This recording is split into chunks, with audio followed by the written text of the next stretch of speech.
بسم الله الرحمن الرحیم. به تعقیب درس‌های گذشته خود امروز میایم یک پروگرام جدید شروع میکنیم که پروگرام ما به نام نوتپد یاد میشه. قبلا برنامه مثل خواندیم خلاص شد.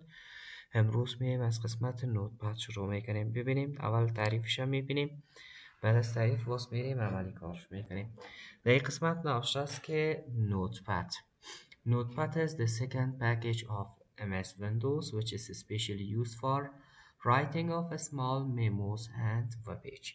میگه که نوتپد دومین بخش برنامه ویندوز می باشه که خاص استفاده میشه به خاطر نوشتن یادداشت ها و صفحات اینترنتی. البته برنامه نوتپد بسیار یک برنامه ساده و سبکی است که در خود ویندوز نصب شدگی هست، ضرورت به نصب مجدد نداره و این به خاطر نوشتن یادداشت ها استفاده میشه. در ضمن از که به خاطر نوشتن یادداشت و مقالات و بعضی موضوعات استفاده میشه، ما میتونیم از این صفحه به خاطر نوشتن وب پیج یا صفحات اینترنتی هم استفاده کنیم که بر صفحات اینترنتی داخل نوتپد جور میشه.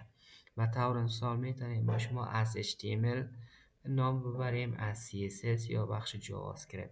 حالا اگر ما خواسته باشیم مانند صفحه فیسبوک یک صفحه دیزاین بکنیم، پس میتونیم با استفاده از HTML و CSS ما در نوتپد هم یک صفحه طراحی بکنیم که باز مثالایش انشالله در آخر همین برنامه ما به شما کار میکنم.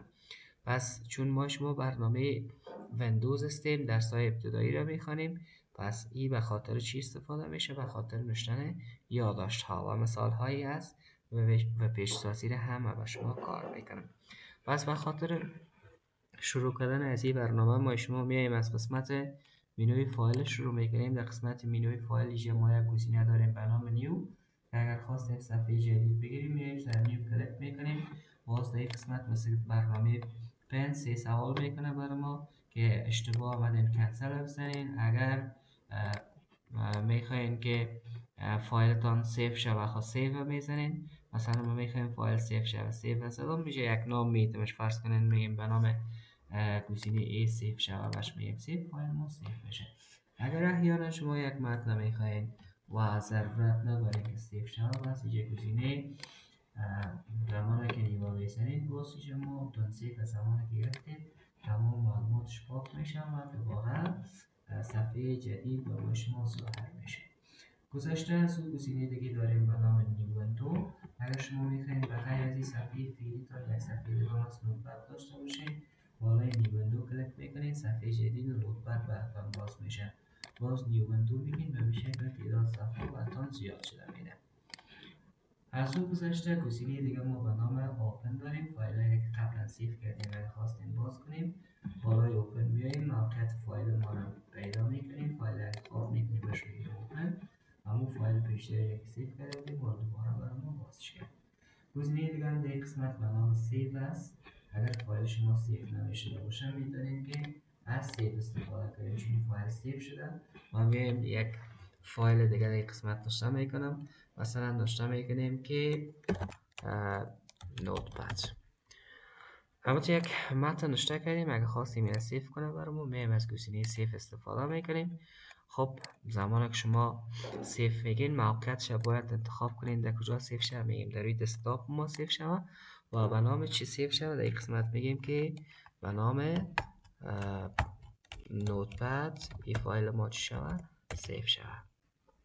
خب زمانی که این را نوشته کردیم فایل سیو شد. اگر خواستیم که این را ما سیو اس بکنیم، یکی دو تای دیگه هم از داشته باشیم، باز میایم در این قسمت گزینه سیو اس هم میزنیم.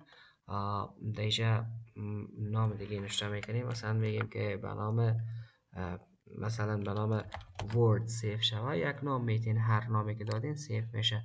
باز اگر خواستین از یک دونه دیگه هم داشته باشین میشه یک نام دیگه نوشته کنین. مثلا ما نوشته میکنیم میگیم که به نام احمد سیو شود، حال سیو میگیم. زمانی که میایم در قسمت اوپن از این فایل ما شما دو سه دانه داریم، هر کدامش اگر خواستیم میتونیم سرچ کلیک کنیم بهش بگوییم که اوپن، اون فایل بر ما اتومات باز میشه چون از این فایل چندین کپی گرفتیم. گزینه دیگه هم در این قسمت به نام پیج ستاپ است که صفحه فعلی را آماده و چاپ میکنه. در این قسمت نوعیت ورقتان تعیین میکنیم، میگیم A4 باشه ورق از کدام پتنوس پرینتر کش شوه، از اولش، دومش، سیمش. اتومات سلکت بگیرین، در خانه که ورق باشه از موجه کش میکنه.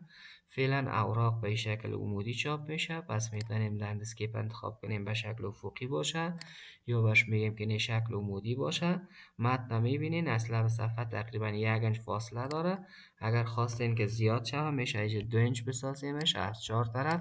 حالا فاصله خود از 4 طرف بسیار زیاد میگیره، اگر زیاد است دوباره میتونیم بگیم طرف چپ طرف راست 1 انچ باشه، بالا پایین هم 1 انچ باشه. و گزینه دیگه در قسمت ما داریم هیدر، میگه در قسمت بالای صفحه تان چی نوشته شوه. اینجا ما نوشته کردیم که در بالای صفحه ما نوشته شوه اندنیم آف الله. و در قسمت فوتر هم نوشته کردیم که کریتد بای احمد، امی فایل توسط کی ساخته شده؟ توسط احمد. خصوصیت هیدر و فوتر چی است؟ زمانی که کلمه را شما درج میکنین، اگر تعداد صفحاتتان زیاد میشه در سر هر صفحه تان اندنیم آف الله نوشته میشه و در پایین هر صفحه تان هم نوشته میشه که created by احمد. این ما تنظیم کردیم. اگر خواستیم که چاپش کنیم باز پرینت هم میزنیم. زمان که آمدین در قسمت میگه کل صفحات چاپ شد، میگیم بله. از کدام پرینتر چاپ شد، نوعیت پرینتر هم از این انتخاب میکنیم و از این فایل تان چند کاپی چاپ شود. تعداد کاپیاش میشه که از شما تعداد شخصیت بسازین، 2 تا یا 3 تا یا 4 تا، چقدر که میخواستین. باز از او گزینه پرینت هم میزنین، اون فایل اتومات براتان چاپ میشه. و گزینه دیگه هم اکسیت است. اگر خواستیم که از برنامه خارج شویم اکسیت هم میزنیم، صفحه ما اتومات بسته میشه.